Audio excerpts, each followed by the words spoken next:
अस्सलाम वालेकुम। पॉडकास्ट के नए एपिसोड के साथ आपकी खिदमत में हाजिर हैं और एक दफ़ा फिर हम मौजूद हैं डॉक्टर अफ़ान कैसर के साथ। अस्सलाम वालेकुम। अस्सलाम वालेकुम डॉक्टर वसीम।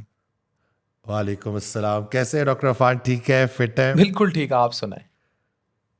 अल्हम्दुलिल्लाह, अल्लाह का एहसान है। फीडबैक तो आप देख रहे होंगे सोशल मीडिया पे। जी, इसी भरपूर फरमाइश की वजह से हम ये सीरीज इकट्ठे, अब ये है कि हम इसका तसलसल जारी रखें इंशाल्लाह। बिल्कुल। और मैं देख रहा था कि कुछ कमेंट्स ऐसे थे कि जो शॉर्ट्स के ऊपर ना कि आप जो है जाके पूरी पॉडकास्ट सुने। मैं सबको रिकमेंड करती हूँ और ख़ास तौर पे ख़वातीन जो थी वो कह रही थी कि एक दफ़ा जाके देखे, क्योंकि जो मुआशरे के इश्यूज़ हैं उनके ऊपर बात की गई है जो कि होनी चाहिए, जो शायद इससे पहले इतना खुल के ना हुई हो।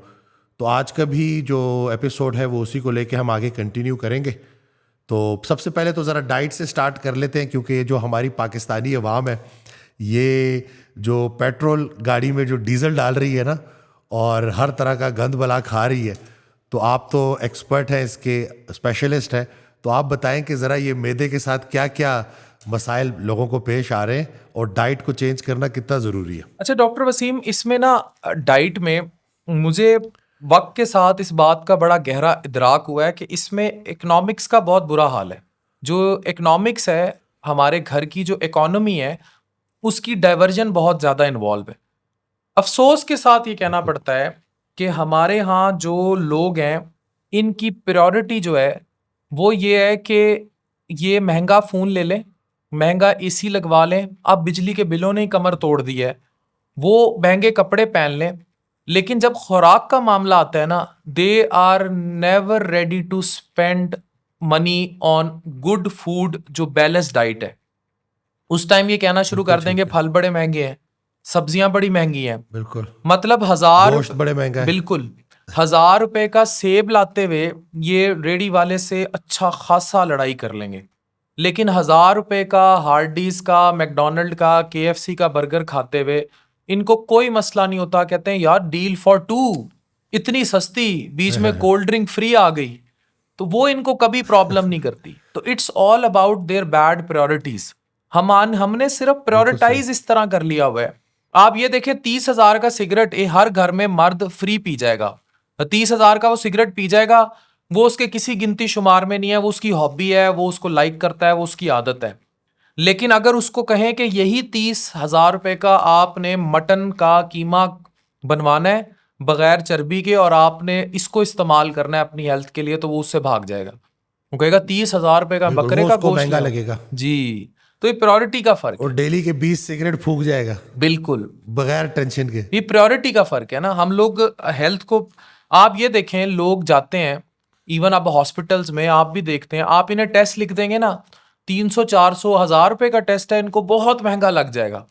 लेकिन जब हेल्थ की बात है, इनका माइंड सेट ऐसे बन गया है कि यार खुराक पे नहीं खर्चना और इस पे नहीं खर्चना। अच्छा, खुराक पे भी खर्चना है तो उन पे खर्चना है।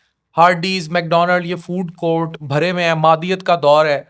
अपनी औरत को लेके जाएंगे, लज्जत है ना, काब्ज में लज्जत है, आप खुद ही बिल्कुल सही। कहते हैं। अब औरत मर्द से बिल्कुल ज्यादा सही। लज्जत चाहती है। मुझे अफसोस, मुआशरे में 30 साल पहले की औरत में और आज की औरत में मर्द नहीं बदला। मर्द, मैं हमेशा कहता हूं, मर्द ठरकी था, ठरकी है, वो रहेगा ना। वो बदला है ना उसने बदलना है। 30 साल में अगर कोई बर्बादी की तरफ आया है इस मादियत को लेकर और इस दुनियावी लज्जत को लेकर, वो औरत है। मॉल्स में मुझे बताएं, मर्द तो बाहर बैठे हुए मसाज चेयर्स पे या बच्चे लेके बाहर बैठे होते हैं, कपड़े तो अंदर औरतें ले रही मस्कीन। होती हैं, फूड कोर्टों में घसीट के। औरत बिल्कुल। का सबसे बड़ा एंटरटेनमेंट क्या है?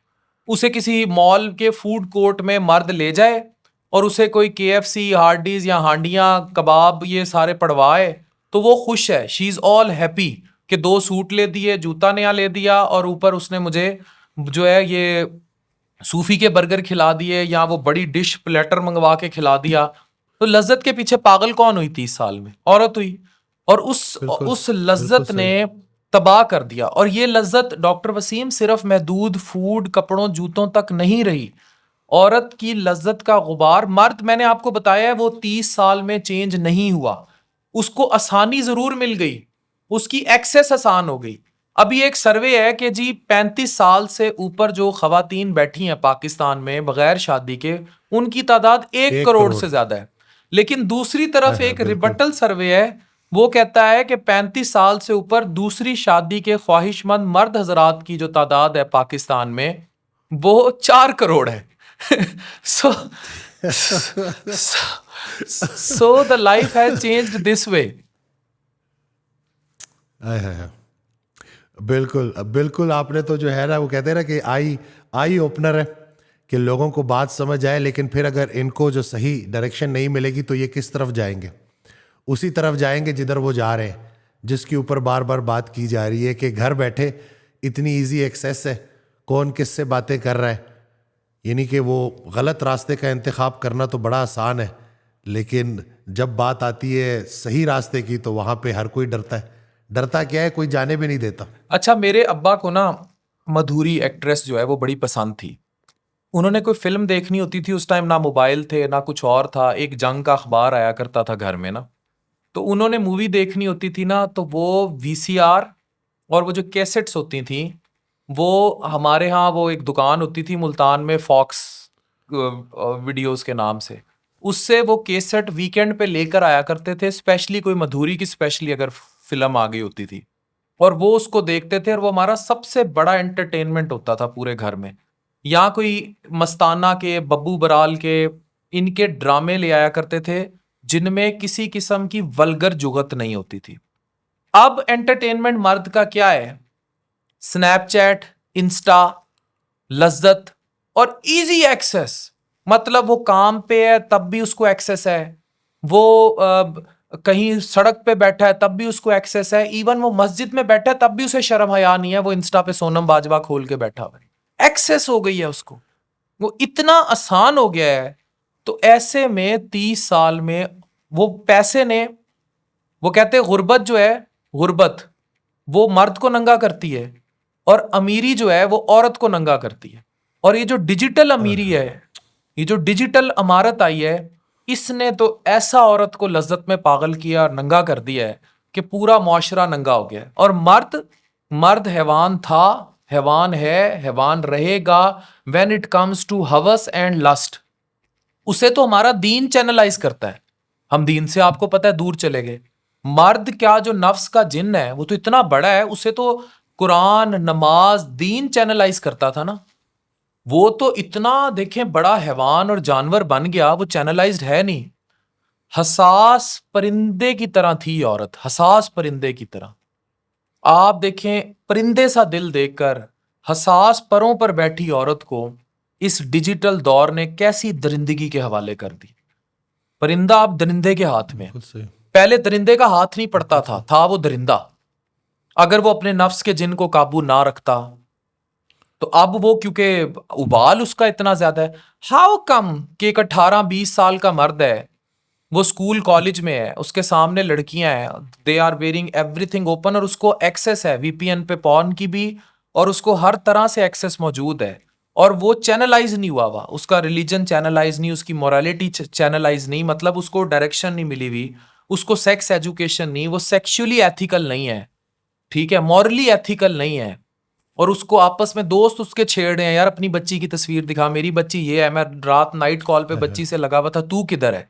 तो जब वो चैनलाइज नहीं है, तो वो फिर डी चैनलाइज होके क्या करेगा? वो तो तबाही मचाएगा मुआशरे में। यही वजह है कि आज यूनिवर्सिटी कॉलेजेस में डॉक्टर वसीम, चर्स आम है, गांजा आम है, आइस आम है, लड़के लड़कियों के सेक्सुअल अफेयर्स आम है। मतलब वो उस लड़के को लड़का ही नहीं मानते क्लास फेलोज के जिसने कोई बच्ची ना फंसाई हो, या क्लास की, या जूनियर, या बार की। लिविंग रिलेशनशिप में रह रहे हैं लोग और सस्ते फ्लैट मिल रहे हैं। लाहौर में भी मुझे किसी ने बताया, वो एक प्रॉपर्टी डीलर ही थे, तो वो बता रहे थे कि चूंकि वो अलाउ कर देते हैं तो इसलिए जो है फ्लैट फ़ौरन लग जाता है, और पहले एक लड़का आता है, फिर अपने साथ अपनी गर्लफ्रेंड को भी ले आता है, और कोई पूछने वाला नहीं है, कोई रोकने वाला नहीं है। पेरेंट्स समझ रहे हैं कि जैसे पढ़ने गए हुए हैं, और उधर जो है ये गुल खिलाए जा रहे हैं ना। मेरे पास एक शख्स आया, उसकी बड़ी अच्छी फिजीक थी ना, तो उसने एक बड़ी ना, और बड़ा मतलब ये नहीं कि खौफ खुदा रखने वाला बंदा, तो कहता है कि मुझे बंदे मिले और कहते हैं कि भाई तेरी बॉडी बड़ी अच्छी है, तो तूने कितनी लड़कियां फंसाई हैं? तो मैंने कहा जी तौबा करो, एक भी नहीं। फिर कहता है कि कितने लोगों को मारा है? तो कहता है भाई मैंने तो अपनी फिजिक अपनी अपनी सेहत को बेहतर करने के लिए बनाई है, किसी को मारने के लिए थोड़ी। तो आगे से सारे हंसने लगे और कहते हैं फिर क्या फ़ायदा है ऐसी बॉडी का, कि जिस बॉडी से ना तुमने लड़कियां फंसाई ना तुमने बंदे मारे। यानी कि लोगों की सोच का आलम देखें कि अगर वो एक फिट बंदे को देख रहे हैं तो उन्होंने अगला जहन उनका इसी तरफ जाएगा कि इसने तो ये बनाई ही सिर्फ इस मकसद के लिए। तो थोड़ा सा, क्योंकि जाहिर सी बात है जो उनके जहन में अपने दिमाग में चल रहा है वो हर जगह उनको नज़र आ रहा होगा। तो ये मुझे बात ना बड़ी ज़ोर की लगी कि ये देखें कि सोसाइटी में हर चीज़ को ना मनफी तौर पे देखा जा रहा है, क्योंकि हर बंदा अंदर से मनफी है।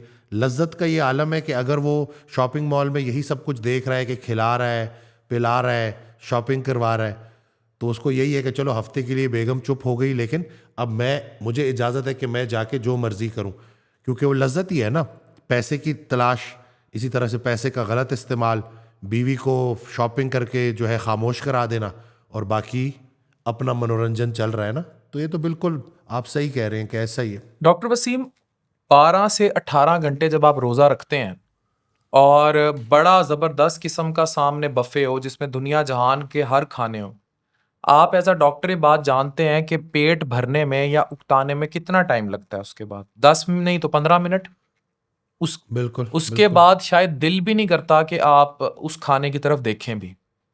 आज मैं इस मुआशरे की औरत को, लड़की को ये बात बताना चाहता हूँ कि जिस तरह 2-3 रूह अफ़ज़े के ग्लास पीकर 18 घंटे का रोज़ा, उसके बाद कुछ खाने को दिल नहीं करेगा, इसी तरह अगर बगैर निकाह के ये इस तरह रूह अफ़ज़े के ग्लास लंबी भूख के बाद उनके आगे रखती जाएंगी, तो फिर उनकी लज्जत, उनकी वैल्यू भी ख़त्म हो जाएगी। बिल्कुल सही बात है। आप ये बिल्कुल, देखें ना वो रिस्पेक्ट रहेगी ना वो वैल्यू रहेगी। बिल्कुल सही बात है। आप ये देखें कि आज जो पहले था, लोग सीज़न, अब तो सीज़न की बातें आ गई, सीज़न भी वो चलता है जिसमें बड़ी जो है ना एक्सप्लिसिट मटेरियल हो, सेक्सुअली भरा हुआ हो। आजकल बड़ा नेटफ्लिक्स पे हीरा मंडी आम हुआ हुआ है। तो उससे पहले वो एक नायडू सीज़न था, उसमें इतने सेक्सुअल सीन्स थे, वो चल रहा था। अगर सीधा सीधा सीज़न आ जाए तो लोग अब देखते ही नहीं है।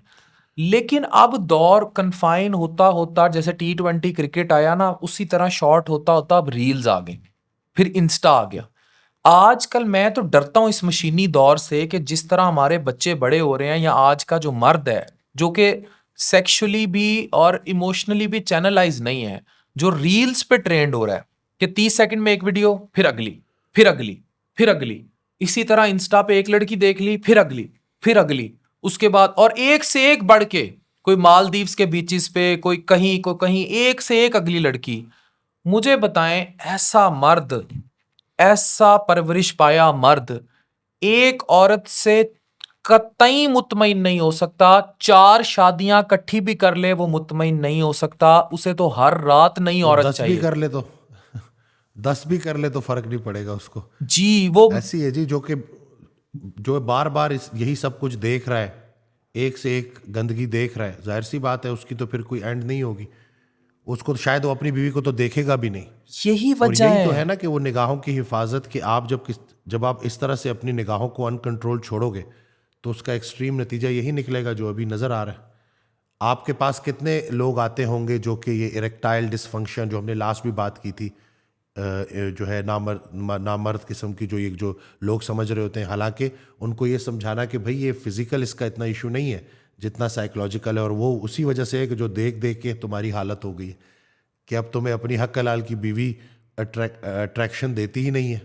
तुम्हें उसमें कोई जो है वो उसको देखने में कोई ऐसा डिज़ायर आता ही नहीं है, क्योंकि तुम इतनी औरतें देख चुके हो और उस हालत में देख चुके हो, और वो पता नहीं कौन कौन सी सर्जरी करा के तुम्हारे सामने आई हुई है। वो भी कितने तो कोई फिल्टर रियल नहीं लगा है ना। के आई हुई आजकल हैं। ये किस किस किस्म की प्लास्टिक सर्जरीज हो रही हैं, आप भी बेहतर जानते हैं। भाई एक्चुअली इशू पता है क्या है? एक बड़ा क्लियर इशू ये है कि हम लोग इस बात को समझने से कासिर हैं कि इतनी तेजी से दुनिया ने टेक्नोलॉजी में तरक्की की है, पिछले कई हजार साल भी मिला लें तो इन 20-30 साल में, और अब ये जो आर्टिफिशियल इंटेलिजेंस है, मतलब दुनिया बिल्कुल बदल गई है। ऐसी वेबसाइट्स मौजूद हैं जिस पे आप अपनी मर्जी की गर्लफ्रेंड डिजाइन कर लें और उस आर्टिफिशियल इंटेलिजेंस की लड़की से आप बातें करें।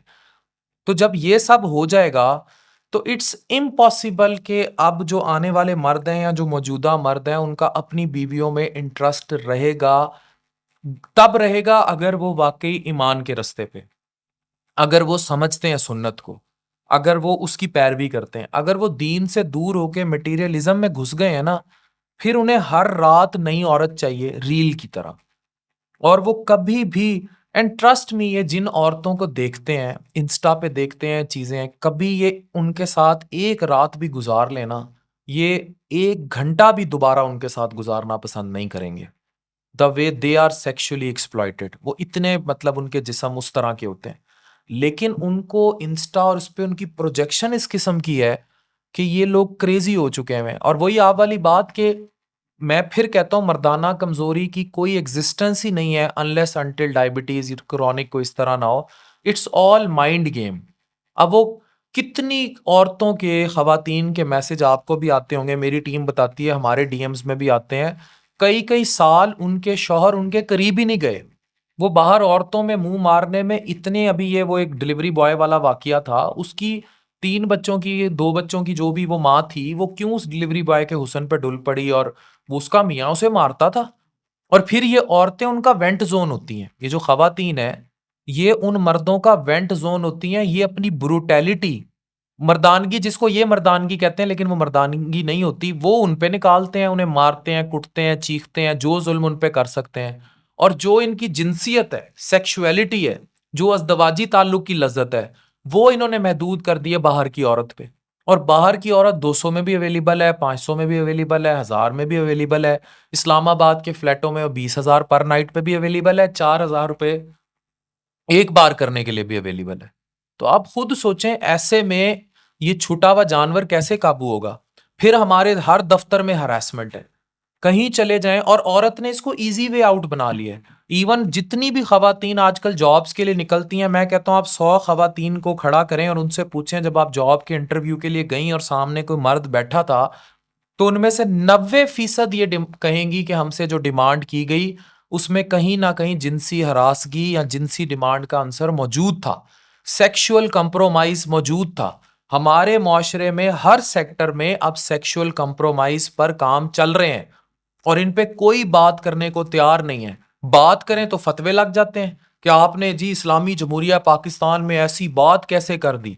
मतलब आपको नहीं पता कि आपके मुआशरे में कितने भेड़िए हैवान हो गए हैं, कैसे ये सारी फ्रस्ट्रेशन काबू की जा रही है, क्या हो रहा है इस्लामाबाद लाहौर के फ्लैटों में।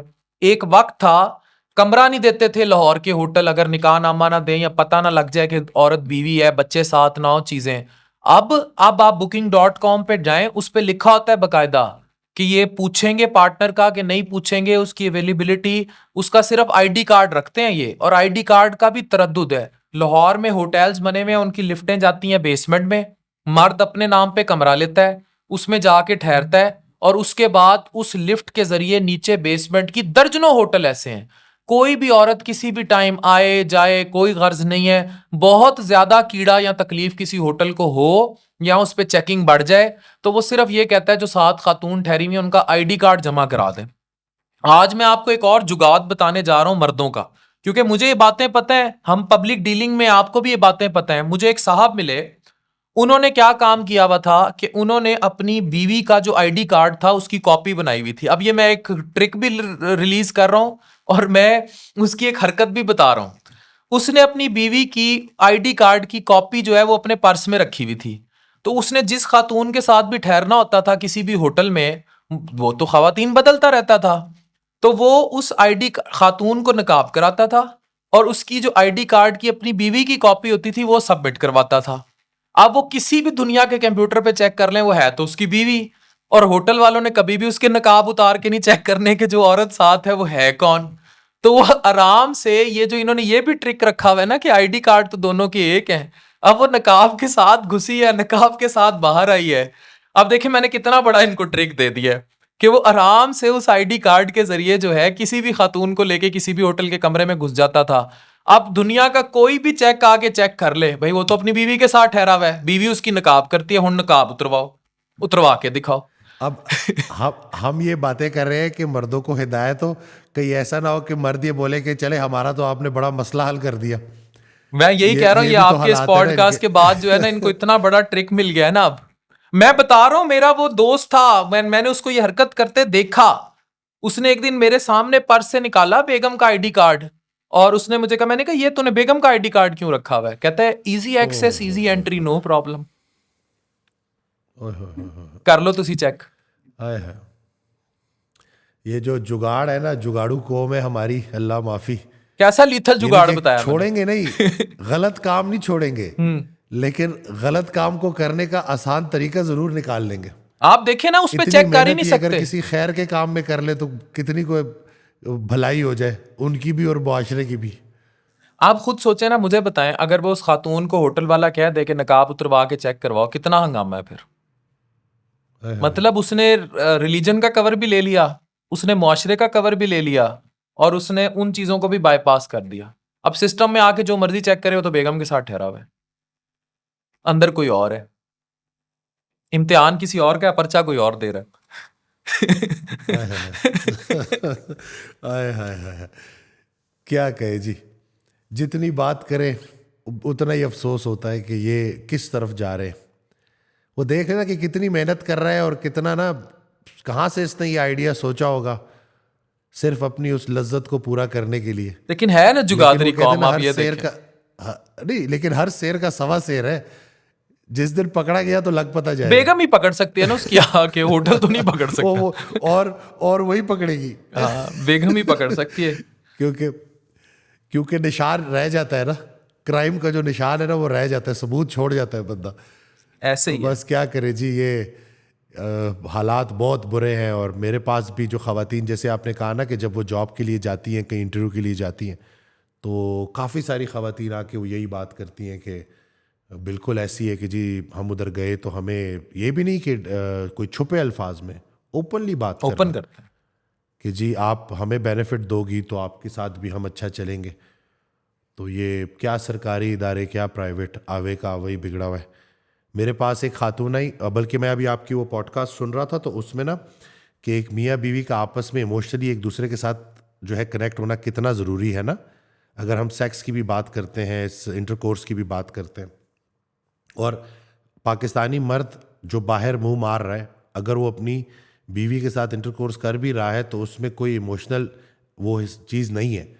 तो मेरे पास एक खातून आई, उनके साथ 12 साल की बेटी उनकी बैठी हुई, और वो बड़ी इमोशनली हर्ट थी, बड़ी तकलीफ में थी। तो उन्होंने मुझसे कहा कि डॉक्टर वसीम, एक जानवर होता है, खाता है, हगता है और चढ़ता है,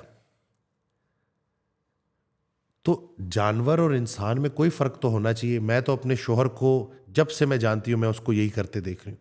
2 मीठे बोल नहीं बोलेगा, खाएगा, चढ़ेगा, हगेगा, और इसी पैटर्न पे। और पूरी ज़िंदगी मेरी गुजर गई, बच्चे बड़े होने को आ गए, लेकिन उसने मुझसे कोई जो है ना इमोशनल लेवल पे कनेक्ट होने के लिए कोई बात नहीं की। तो ये भी तो एक बड़ा लम्हा फ़िक्रिया है ना कि हम जो पाकिस्तानी मर्द हैं वो ये समझते हैं कि जैसे मैंने अपने आप को जो है सेटिस्फाई कर दिया, या मैंने अपनी तरफ से अपने शोहर होने का हक अदा कर दिया। तो इसमें इस चीज़ के ऊपर भी रोशनी डालना कि भाई ये दो तरफा है, ऐसे नहीं है। औरत उस पॉडकास्ट में भी बिल्कुल यही बात हो रही थी ना कि ख़वातीन ज़्यादा डिमांड करती है इमोशनली आपसे। अच्छा, ये बात ना बड़ी फैक्ट है। मर्द जिस्म के साथ और औरत जज्बात के साथ अज़दवाजी ताल्लुक कायम करती है, या कुर्बत कायम करती है, या सेक्स करती है। औरत हमेशा बेडरूम के अंदर जिंदगी जीती है अपने लिए, और बाहर वो दुनिया के लिए जीती है। मर्द जो है ना, वो एक उल्ट काम करता है इस मामले में।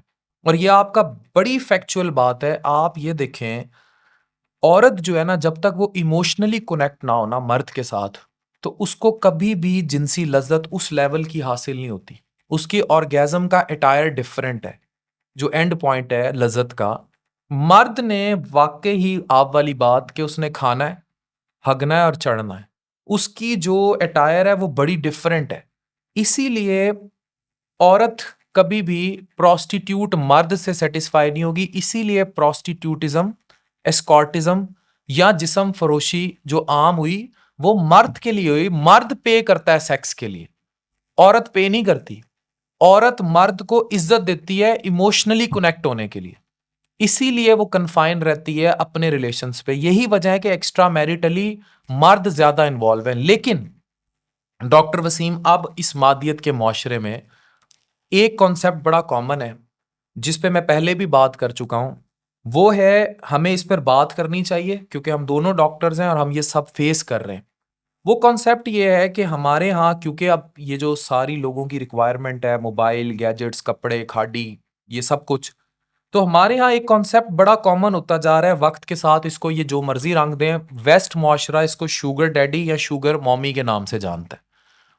अब होता क्या है कि जो शुगर डैडी है वो है 40, 45, 50 साल का एक स्टेबल मर्द जिसके पास अच्छी गाड़ी है, घर है, बैंक बैलेंस है और ये सारा कुछ है। अब उसकी लड़की के सामने चॉइसेस हैं, रिश्ता नहीं हो रहा, 35 साल से ऊपर 1 करोड़ घर बैठी हैं, चीजें नहीं होनी। उसको 40 साल का एक मर्द सूटेड बूटेड किसी दफ्तर का अप्रोच करेगा, वो उससे दूसरी शादी नहीं तो रिलेशनशिप के लिए जरूर अटैच हो जाएगी। वो बदले में उसकी हर जरूरत पूरी करेगा, उसे मोबाइल देगा, उसे अच्छे कपड़े देगा, उसके इवन ट्यूशन फीस तक कई स्टूडेंट्स की पूरी वो करते फिर रहे होते हैं। हो सकता है ये लड़की ज्यादा कनेक्ट हो जाए और वो शुगर डैडी से शादी कर ले। जब चीजें ज्यादा हो जाए, अगर शुगर डैडी साहब चाहेंगे तो वो शादी करेगी, अदरवाइज वो तैयार होती है, डैडी साहब तैयार नहीं होते। तो जब वो शादी कर लेगी तो जब वही लड़की उसी के पैसे पर पहुंचेगी 30-35 साल की उम्र में, तो उसको वो जो जिनसी लज्जत उसने इमोशनली कलेक्ट होके लेनी थी वो उसको नहीं मिली। Now she will turn out to be sugar mommy. वो फिर वो आंटी होगी जिसके पीछे आजकल माशरे के लड़के पागल है, क्योंकि उन लोगों को वो then she will pay for that sexual need जो उसको शुगर डैडी से नहीं मिली, क्योंकि उसने तो इमोशनल मोहब्बत और प्यार और लगाव से वो ऑर्गेजम हासिल करना था या वो सेक्सुअल प्लेयर लेनी थी। आज आप और मैं ये बातें ओपनली इसलिए करते हैं कि मुआशरा अगर इतना ओपन हो चुका है, वो वीपीएन लगा के पॉर्न देख रहा है, इनको भोले रिकॉर्ड का पता है जो इनका हीरो है, इन्हें हरीम शाह का पता है जो इस मुआशरे की इस टाइम अगला तमगा इम्तियाज लेने वाली खातून होगी, तो मुझे सिर्फ ये बताएं कि हम ये बातें ओपनली डॉक्टर होते हुए इनको नहीं बताएंगे तो कौन बताएगा। बिल्कुल सही, बिल्कुल। और इसके ऊपर जितनी वीडियोस बने वो कम है, क्योंकि कब तक, मतलब एक एक अप्रोच ये होती है ना कि सोसाइटी में सब कुछ हो रहा है, होने दो, बस आंखों पे जो है ना हाथ डाल लो और कानों में उंगलियां ठोस दो और बोलो कि जो हो रहा है होने दो। लेकिन अगर ऐसे ही चलता रहा तो अगले 5-10 सालों में पता नहीं क्या होने वाला है। और फिर जो ये जो जनरेशन अभी बड़ी हो रही है, वो जब अपने बड़ों को ये करता देखेगी तो वो किस लेवल पे जाएगी।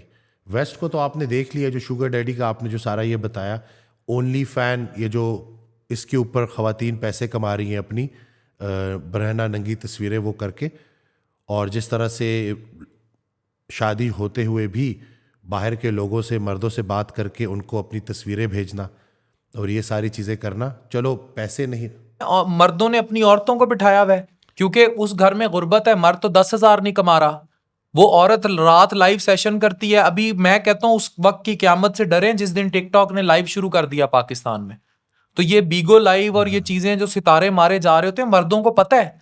और बहुत सारे घरों में, आई एम सॉरी टू से, पैसे की खातिर सारी गैरत बेची जा रही है। मैंने आपको कहा ना कि पैसे की ज्यादती औरत को नंगा करती है और गुर्बत मर्द को नंगा करती है। ये पाकिस्तान में हर उस घर की स्टोरी है जहां औरत रात को बीगो लाइव पे बैठी हुई है।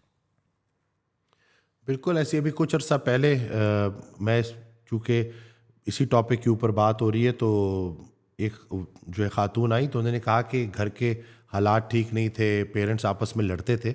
अब वो फीमेल है लेकिन वो छोटी उम्र से इसी तरह से पोर्न और इसी तरह से ख़राब फिल्में, और फिर बाहर अपने घर से बाहर सुकून तलाश करना लोगों से, उसमें कि जो मुझे यहाँ पे तवज्जो नहीं मिल रही शायद बाहर मिल जाए। तो अभी तो खैर वो सारी चीज़ों से निकल आई और सब छोड़ दिया, देख लिया कि मेरी बीमारी और बर्बादी है। लेकिन उन्होंने जो अपनी वो जर्नी जो पूरी मुझे बताई ना कि किस तरीके से, किन किन रास्तों से वो गुजरी, तो उसमें पता नहीं कितनी सारी ख़वातीन होंगी ऐसी, कितने सारे लोग होंगे जिनको कोई गाइड करने वाला नहीं, बताने वाला नहीं, कोई छोटी उम्र नहीं, पुख्तगी नहीं है ना। मेरे से खातून आके मिली, उन्होंने मुझे कहा कि मर्द मेरा बाहर होता है, ओवरसीज होता है। ये मैं फिर वीडियो ओवरसीज पाकिस्तानियों को बता रहा हूँ। तो मैं पॉर्न बहुत ज़्यादा देखती हूँ और मैं अपनी लज्जत जो है वो खुद अचीव करती हूँ, जिसको ये मास्टरबेशन कहें या कुछ भी कहें। और मेरी डिज़ायर पूरी नहीं हो रही। It's been 5 years I am into it. अब आप मुझसे मेडिकली पूछें तो जो वो कर रही थी वो उसकी बॉडी की नीड थी। And if you ask me, physically उसको उसका कोई नुकसान नहीं था, इमोशनली मॉरली यहां तो हो सकता है, लेकिन जो भी एक्टिविटी वो कर रही थी उसका जिस्मानी तौर पर उसको नुकसान नहीं था। लेकिन वो इमोशनली ऐसी पागल हो चुकी थी, उसने मुझे कहा कि अब मैं अट्रैक्टेड हूं कि मैं किसी भी तरह बाहर के किसी मर्द में इन्वॉल्व हूं, लेकिन मुझे ये पता है कि मेरे जो बाउंड्रीज हैं, अगर मैंने ऐसी कोई हरकत कर ली तो मुझे वो मार देंगे, मुझे मार दिया जाएगा अगर मैंने कभी भी कोई ऐसा कदम उठाया। लेकिन मुझसे नहीं रहा जाता, मैं ये कंट्रोल नहीं कर पा रही, मैं क्या करूं? अब आप मुझे बताएं डॉक्टर वसीम, उसकी तो शादी थी, हमारे यहाँ औरत की जिनसी सेक्सुअल लाइफ पर बात ही नहीं की जाती। आप बताएं, जितनी भी खवातीन देख रही हैं, यार औरत की भी उसी तरह जिंदगी चलनी होती है जिनसी, जैसे मर्द की चलनी होती है। वो तो बैठा कहीं बाहर अपनी जरूरियात पूरी कर लेता होगा, वही ही पे फॉर सेक्स। औरत क्या करे? तो हमारे मुआशरे का जो सेटअप है ना, कि अच्छा फिर लोगों ने रिप्रोडक्शन में और सेक्सुअल लाइफ को मिक्स कर दिया। ये बात समझने की कोशिश करें, फिजिकली समझने की कोशिश करें, स्पिरिचुअल तो छोड़ देना, मजहब पे तो ये आते ही नहीं है। उसको जब इन्होंने अलग कर दिया है, अब रिप्रोडक्शन और सेक्स मिक्स नहीं हो सकते, ठीक है, इन्होंने उस सारी चीज को कर दिया मिक्सअप। अब जब मिक्सअप हो गया है तो जैसे ही औरत और मर्द बच्चे पैदा कर लेते हैं, 1 2 3 4 जो रिक्वायरमेंट है, उसके बाद पाकिस्तान में 70% घर ऐसे हैं जहां खवातीन और मर्द को इकट्ठे रहने के लिए स्पेस तक मुहैया नहीं है। फैमिली सिस्टम है, जॉइंट फैमिली सिस्टम है, छोटे छोटे मोहल्लों में उन लोगों को इकट्ठे जिंदगी नहीं जीने दी जाती। And it doesn't mean only कि आप उनकी जिनसी जिंदगी में इंटरफेयर करें, आप उनके रोमांस में भी तो इंटरफेयर कर रहे हैं। किचन कट्ठे है, हांडियां कट्ठे हैं, लड़ाइयां कट्ठे हैं, सासें बहुओं की नंदों की लड़ाइयां आपस में ना, अगर वो इमोशनल बाउंडिंग नहीं हो रही तो इन अदर सेंस उनकी जिनसी सेक्सुअल बाउंडिंग भी नहीं हो रही। और 4 बच्चों के बाद अगर वो किसी ऐसे चीज का मुजाहरा करेंगे या डिमांड करेगी, अगर खातून करेगी, तो कहेंगे किन्नी बेशरम हैगी है, इन्नू शर्म नहीं आंदी, 4 ਬੱਚੇ ਤੇ ਹੋ ਗਏ ਨੇ, ਹੁਣ ਵੀ ਸਾਰਾ ਰਾਤ ਜਿਹੜੀ ਸ਼ੌਹਰ ਨਾਲ ਵੜੀ ਰਹਿੰਦੀ ਹੈ, ਵੀ ਸ਼ੌਹਰ ਨਾਲ ਹੀ ਵੜੀ ਰਹਿੰਦੀ ਹੈ, ਠੀਕ ਹੈ ਨਾ, ਕਿਹੜਾ ਜੌਨੀ ਸਿੰਸ ਵਾੜ ਲਿਆ। But they do not realise this. मुझे वो एक एक्ट्रेस की बात याद आ गई कि उस एक्ट्रेस से ना इंटरव्यू में पूछा कि मुझे उसका जवाब बड़ा अच्छा लगा।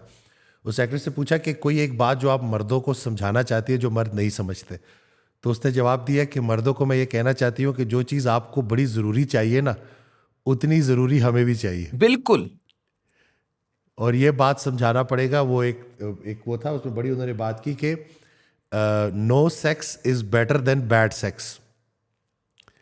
तो ये नहीं कि अब ये कितनी गहरी बात है अगर इसको समझा जाए ना, कि अगर आपकी सेक्सुअल लाइफ अपनी वाइफ के साथ, अपनी उसके साथ अच्छी नहीं है, तो इसका मतलब है कि इसके ऊपर काम करना है, अपने ऊपर काम करना है, कि देखना है कि कहाँ मैं गलती कर रहा हूँ, कहाँ मेरी निगाहें इधर उधर जा रही हैं, कि वो एक अल्लाह की बंदी जो अपना घर बार छोड़ के मेरे लिए आई है, तो उसको मैं कितनी तवज्जो दे रहा हूँ। और अब हम इसको ना मतलब डिनाई नहीं कर सकते इन चीज़ों को, क्योंकि अब अक्सर लोग ना इसको वो जैसे आपने कहा कि अगर खातून बोलेगी तो बोलेंगे कि मतलब उसके लिए जो वर्ड यूज़ होगा वो बड़ा नामुनासिब होगा, कि इसके अंदर तो बड़ी आग है, इसके अंदर तो बड़ी गर्मी है, ठीक है ना। तो हालांकि वो उसकी रिक्वायरमेंट है, और इस्लाम तो इस मामले में बड़ा स्ट्रिक्ट है जी, कि इस चीज़ के ऊपर कि आपने वो हकूक जो है ना वो पूरे करने हैं। 5 साल से मुझे बताएं, जो बंदा बाहर है ओवरसीज, उसने हकूक के ज़ौजियत क्या अदा किए, फिर वो कहां से अपनी, और जवान लड़की 40 साल के 19 साल की लड़की फेंक के चला जाता है, यहाँ बाहर चला जाता है कमाई के चक्कर में।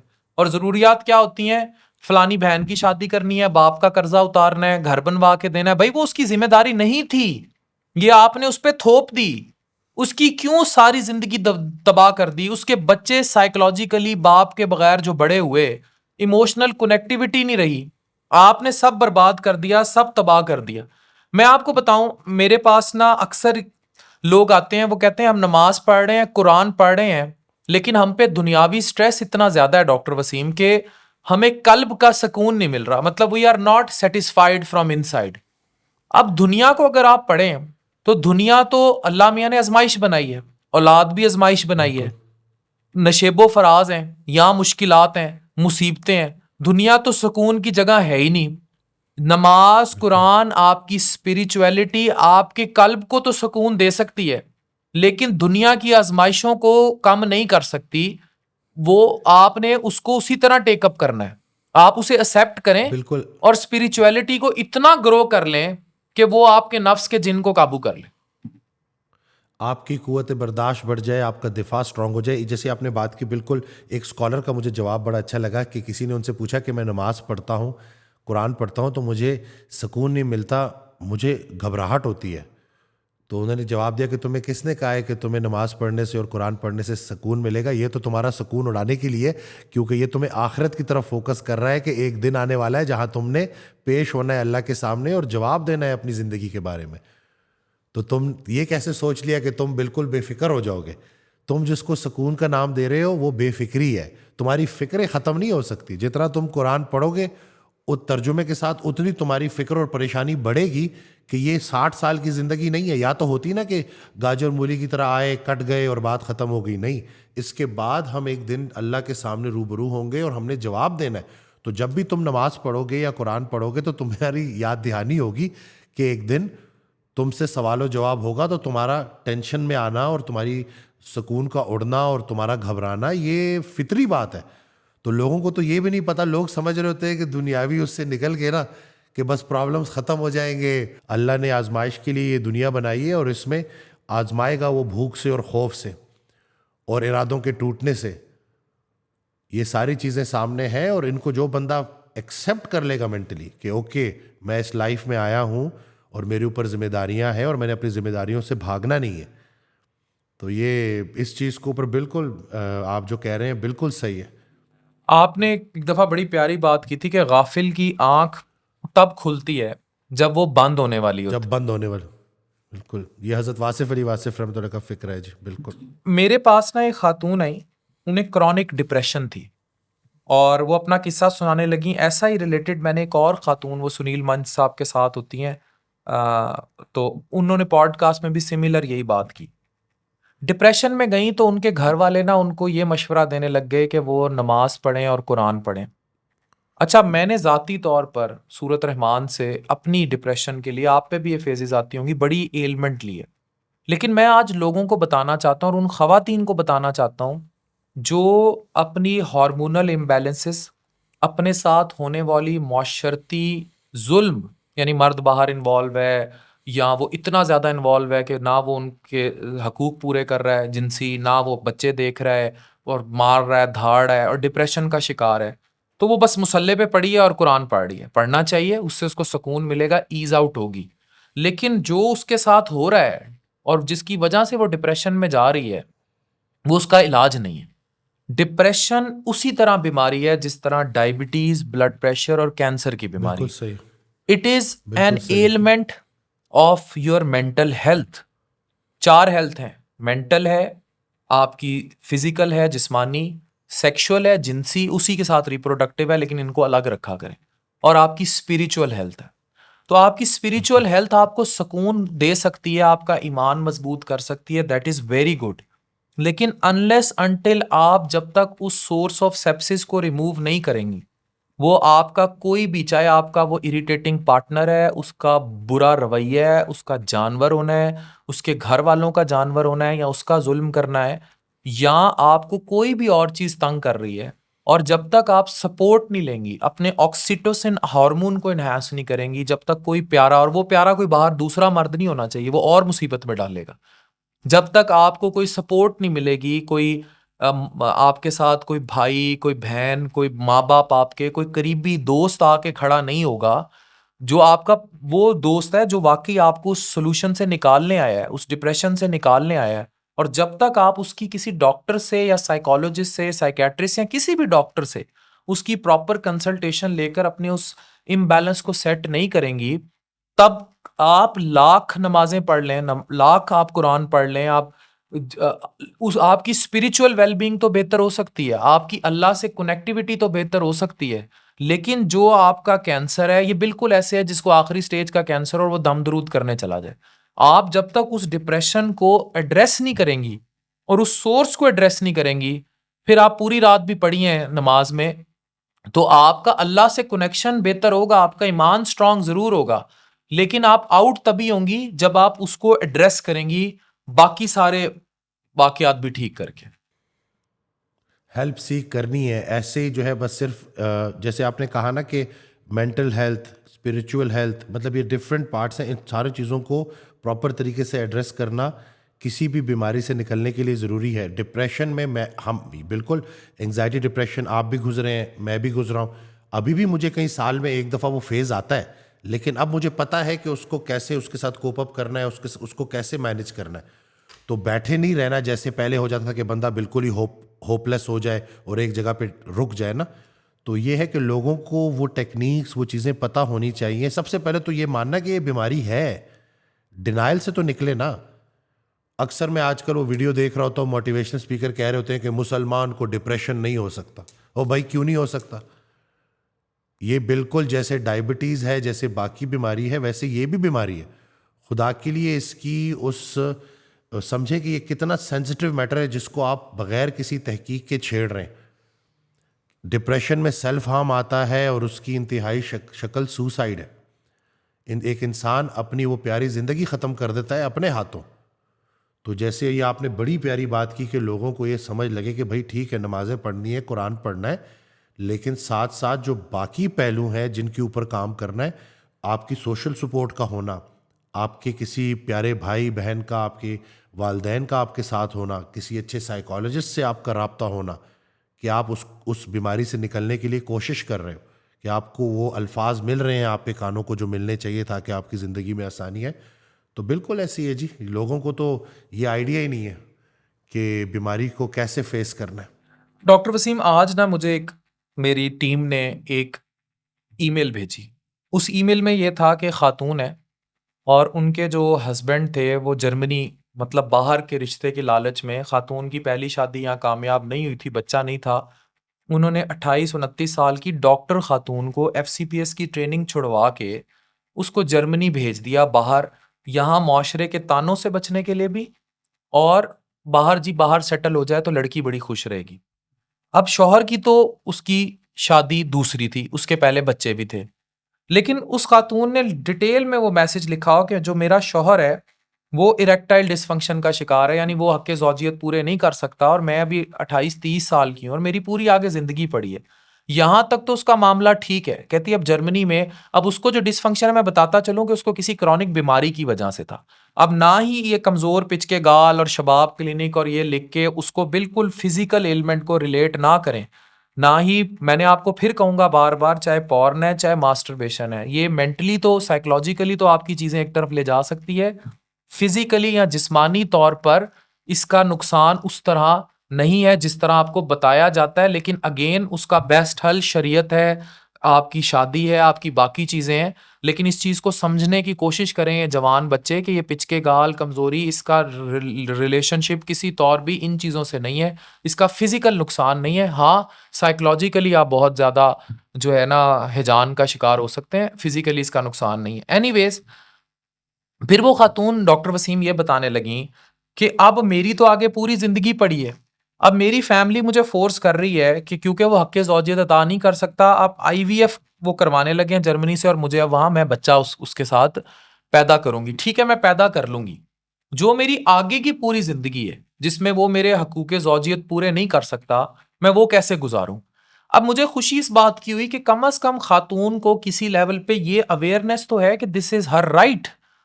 उसकी जो फिजिकल हेल्थ है उसी का के साथ जो उसकी सेक्सुअल हेल्थ जुड़ी है, उसको कम से कम उसका इदराक जरूर है। अब वो जर्मनी बैठी है, उसको वो नॉलेज था उन चीजों का, तो उसको वो इदराक था, लेकिन स्टिल वो कहती मैं बदतरीन डिप्रेशन में हूँ, क्योंकि पाकिस्तान, मेरी ऑलरेडी दूसरी शादी है, मेरे पे पाकिस्तान से शदीद प्रेशर है कि अगर मैंने उससे तलाक ली इस बात पे, जिसको वो कहते हैं ये कोई बात ही नहीं है, अगर इस बात पे तलाक ली और मैं वापस आई तो वो मुझे नहीं रखेंगे। अब हमारे मुआशरे में जब एक दफा लड़की ब्याह दी जाती है कि हुण बेटी तेरा जनाजा ही वापस आए, प्रैक्टिकली ये आज भी एग्जिस्ट करता है। यही वजह है कि इस मुआशरे में अगर 100 खवातीन मेरा ये प्रोग्राम, हमारा ये पॉडकास्ट देख रही हैं, उनमें से 90% खवातीन ऐसी होंगी जिनके हस्बैंड्स अगर बाहर खवातीन में इन्वॉल्व हैं, या उनके साथ दूसरे कमरों में, या रात को फोन लेके बाहर निकल जाते हैं, या स्नैपचैटों पे लगे हुए हैं, या उनके साथ इन्वॉल्व हैं। 90% को अगर कोई प्रॉब्लम नहीं है जब तक उनके शौहर उनको पैसा दे रहे हैं और उनके बच्चों की स्कूलों की फीसें दे रहे हैं और उनकी चीजें ठीक कर रहे हैं। प्रॉब्लम वहां होगा जब वो किसी ऐसी औरत से निकाह की बात करेगा। आजकल दूसरी शादी बड़ी आम हुई हुई है ना ये बात, तब उन्हें प्रॉब्लम शुरू होगा, अदरवाइज उनको कोई प्रॉब्लम नहीं है। वो हमारे मुआशरे की औरत भी ये एक्सेप्ट कर चुकी है कि मर्द जानवर है, उसने मुंह बाहर मारना है।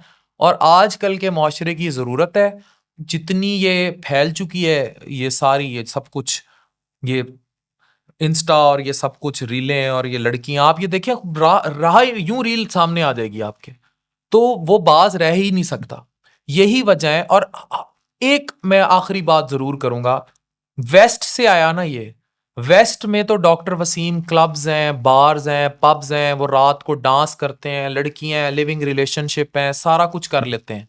उन्होंने अपना जो जानवर था अगर उसको ग्रो किया है तो उसके लिए उन्होंने वो खुराक भी तैयार किया और उसे चैनलाइज भी किया है। सुबह वो सारे दफ्तर में काम करते हैं, सुकून करते हैं अपना।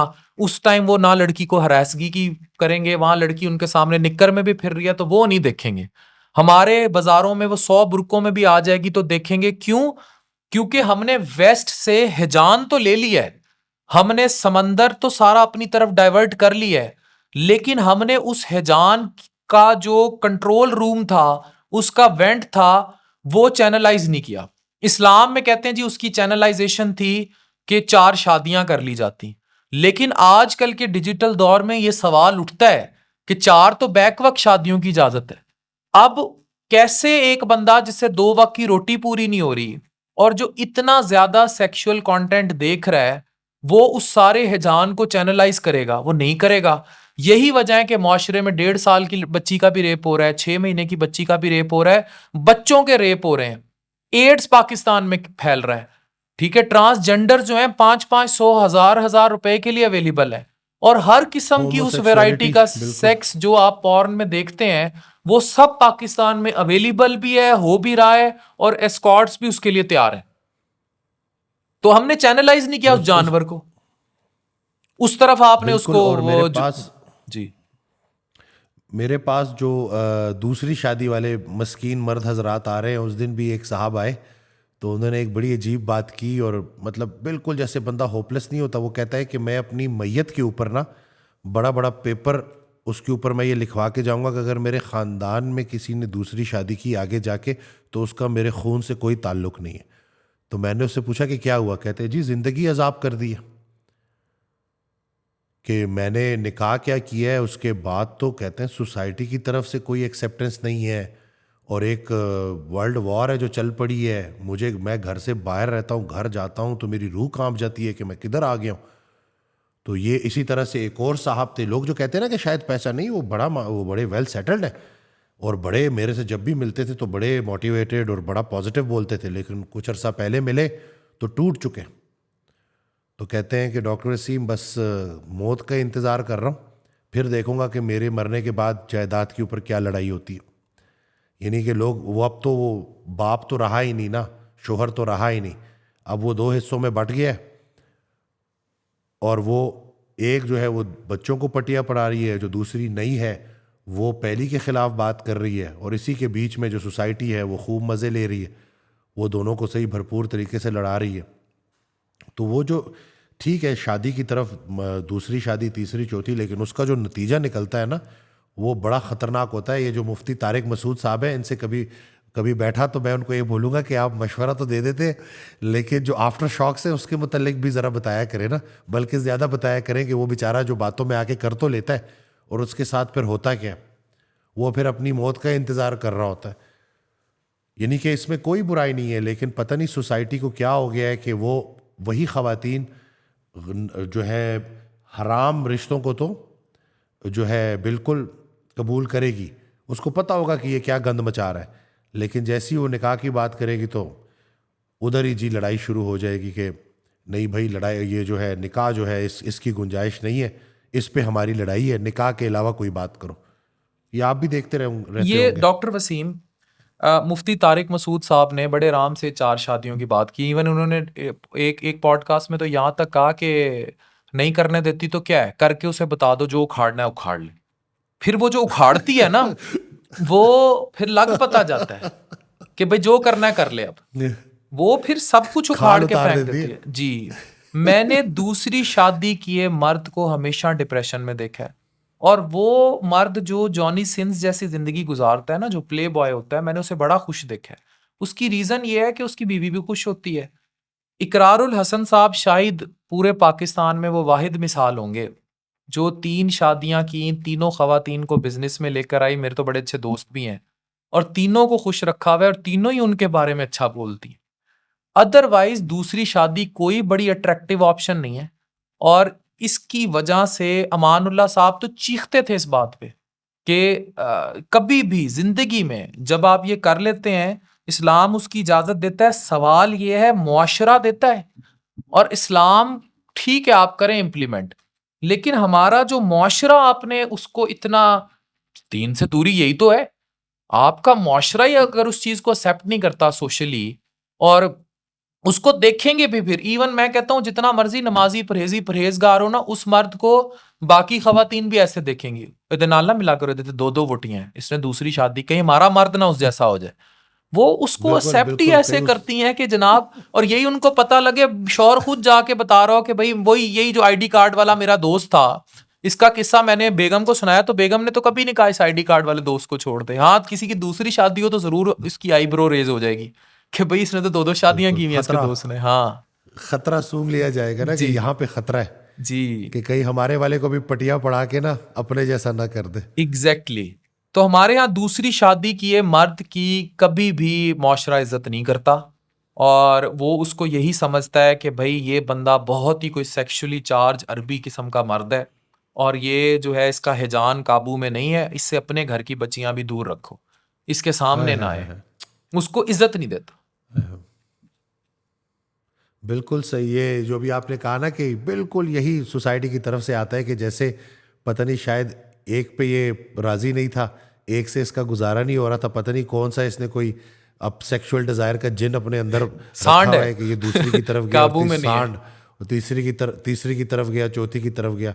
हालांकि बहुत बड़ी जिम्मेदारी है, बहुत मुश्किल काम है, और बस वही बात है ना कि लोग इसको समझते हैं कि जैसे ये अयाशी है, लेकिन ये बहुत बड़ी जिम्मेदारी है।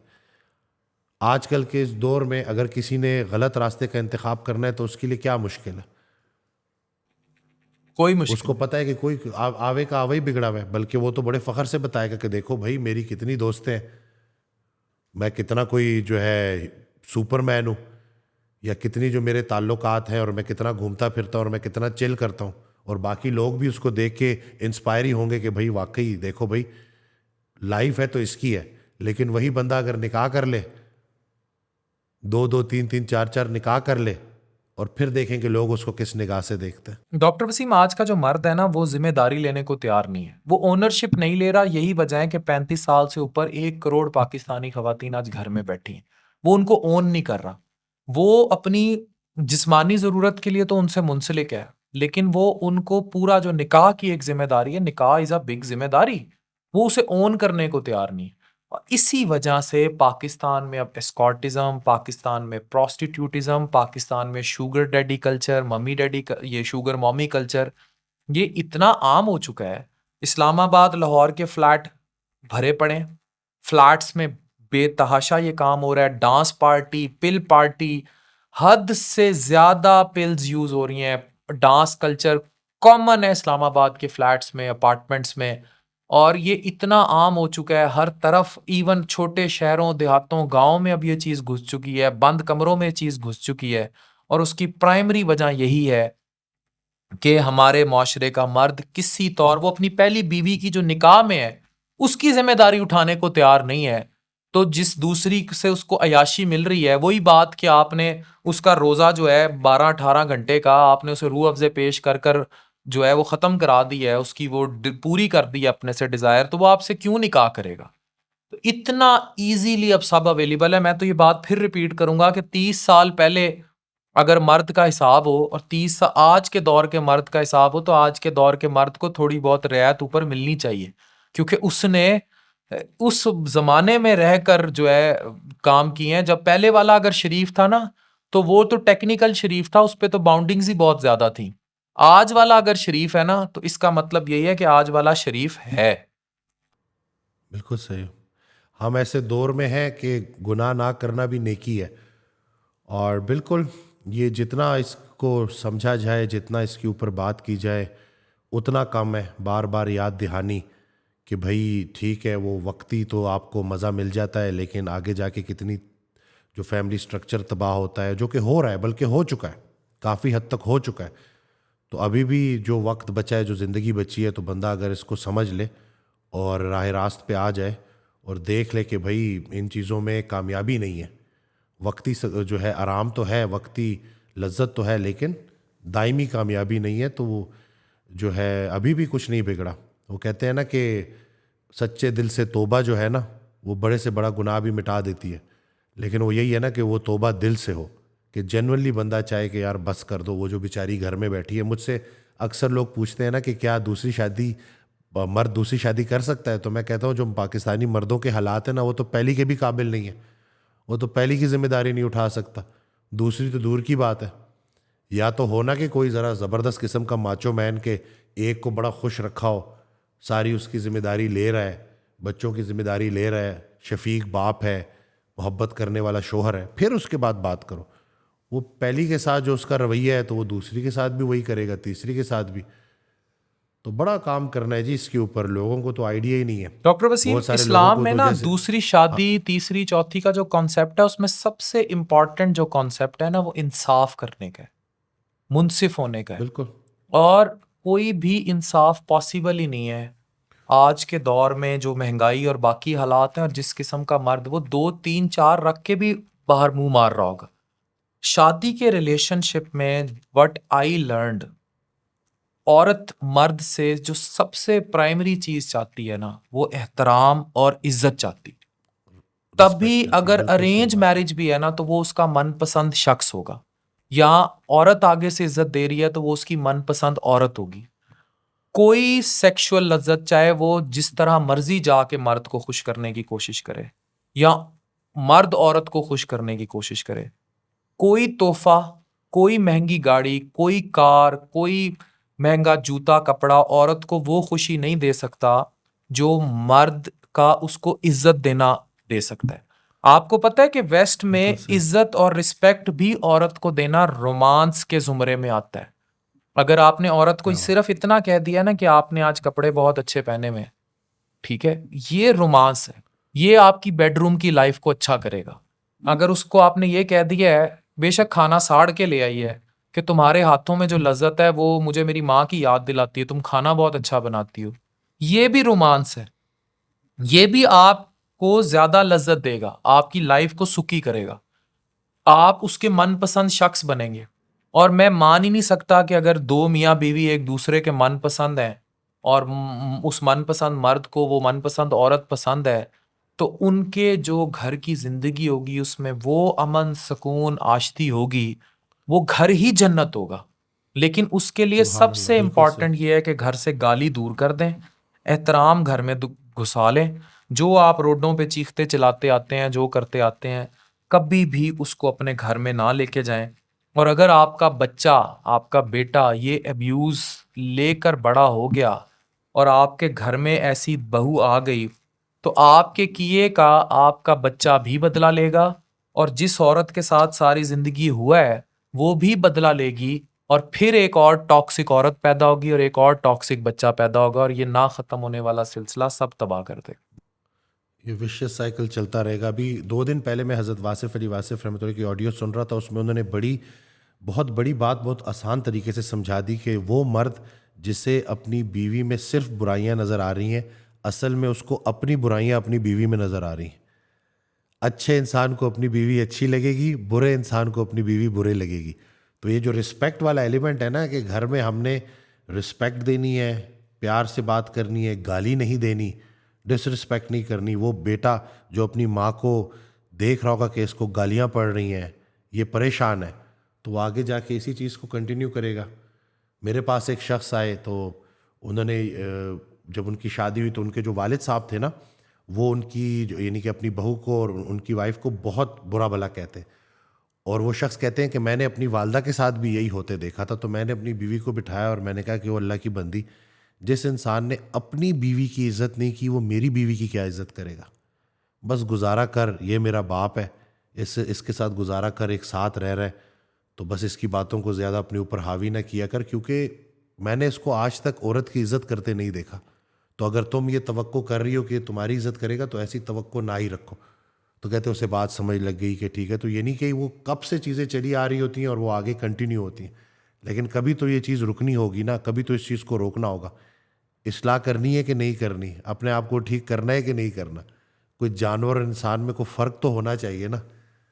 तो ये शऊर का और आगही का उन तमाम मर्दों से और उन तमाम औरतों से, बिलखसूस औरतों से मुखातिब हूँ जिनकी ज़िंदगी में कोई टॉक्सिक मर्द आ गया। क्योंकि हमारे यहाँ ज़्यादा आंटी कल्चर पे शादियाँ होती हैं। आप कोई लव मैरिज भी हो तो मर्द फिर होता तो वो अंदर से किसी और औरत की तरफ बड़ी जल्दी राग़िब हो जाता है, आसानी बहुत है।